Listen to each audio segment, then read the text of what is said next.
లేదా పైన శిరస్సే లేకపోతే శరీరం అనేది మొత్తం ఒకటే. ఈ శరీరానికి అంగాలు ఎలాగైతే ఉన్నాయో కాళ్ళు, చేతులు, ముక్కులు, పంచేంద్రియాలు, జ్ఞానేంద్రియాలు, కర్మేంద్రియాలు, ఇలా 5 మొత్తం 15. ఈ 15 ఇంద్రియాలు కలిస్తేనే శరీరం. దీంట్లో ఏది లేకపోతే ఇలా దెబ్బ కొడితే అది మనకి స్పర్శ లేకపోతే వీడు మొద్దురా అంటారు, వాసన లేకపోతే వీడికి ముక్కు పని చేయదా అంటారు, చెవులు వినకపోతే ఏదో చెవిటోడా అంటారు. అంటే ఏ ఇంద్రియం పని చేయకపోయినా శరీరాన్ని శరీరం అనబడదు. అలాగా ఈ పరమాత్మకి వీళ్ళందరూ కూడా అంగాలు. గణపతి, అమ్మవారు, నవగ్రహాలు ఇవన్నీ కూడా అంగాలు. ఎవరెవరు ఏం పని చేయాలనో ఆ పని చేస్తూ శబ్ద స్పర్శ రూపరస గంధాలని మనకు తెలియజేస్తూ జ్ఞానం చేత మన బుద్ధిని ప్రేరేపిస్తూ ఏ పని చేస్తే మంచి కలుగుతుందో అది చేయిస్తడమే ఈ ఇంద్రియాల యొక్క ధర్మం. ఇవన్నీ కలిపితేనే శరీరం. అలాగా ఈ దేవతా స్వరూపాన్ని కలిస్తేనే పరమాత్మ స్వరూపము. కాబట్టి పరమాత్మ ఒకడే రా నాయన, నాకు కూడా ఎవరు లేరు.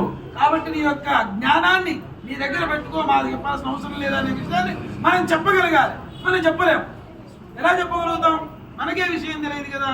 కాబట్టి ఈ విషయాన్ని మనం తెలుసుకుంటూ పరమాత్మ స్వరూపం అంటే ఏంటి, మనం ఏం చేస్తున్నాము, దీనివల్ల అంటే ఇప్పుడు ఇంకో ప్రశ్న వస్తుంది ఇక్కడ. ఏమంటే మీరు ఇప్పుడే పార్వతీదేవి బొమ్మ చేసింది, ఆ బొమ్మలో నుంచి శివుడు బొమ్మ తలకాయ తీసేసి ఆ రాక్షసుని తలకాయ పెట్టాడు, అప్పుడు గజానన్ అన్నాడు, మళ్ళీ గణపతి ఏమో మీరు మొదటి నుంచి ఉన్నవాడు అంటున్నారు. అసలు ఏంటండి, అసలు మీరు చెప్పేదానికి సమన్వయం లేదంటారు. మళ్ళీ దాని ప్రశ్న సమాధానం ఏంటి? తెలుసుకోవాలన్న ఆసక్తి లేదు, తెలుసుకునేంత సమయం లేదని అనవద్దు, ఎందుకంటే పెద్దవాళ్ళు కాబట్టి. ఇక్కడ ఏమవుతుందంటే మరి వాడు అడిగిన ప్రశ్న కరెక్టే కదా. ఇప్పుడు ఈ అమ్మాయి అడుగుతుంది, ఏమంటే మీరు గణపతి మొదటి వాడు, అన్నిటికీ గణపతి పూజ మొదలు చేయాలన్నారు, అన్నిటికీ గణపతి పూజ మొదలు చేయాలన్నప్పుడు మరి ఈ గజానుడు ఎక్కడి నుంచి వచ్చాడు అంటే ఏంటి, మధ్యలో పుట్టాడా అంటే అదే పరమేశ్వరుడు యొక్క తత్వం.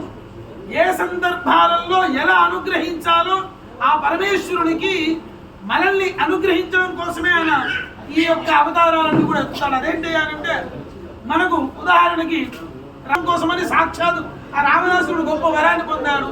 దేవతల వల్ల, ఆయుధాల వల్ల నాకు ఏమీ ఉండొద్దు, మరణం అనేది ఉండొద్దు అంటాడు.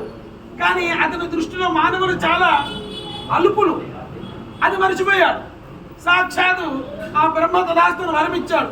మరి పరమేశ్వరుడు మరి ఎవడైనా సరే ఈ జగత్తులో పుట్టినటువంటి పదార్థం ఏదైతుందో అది మళ్ళీ మనకు నమ్మకంలో అంటే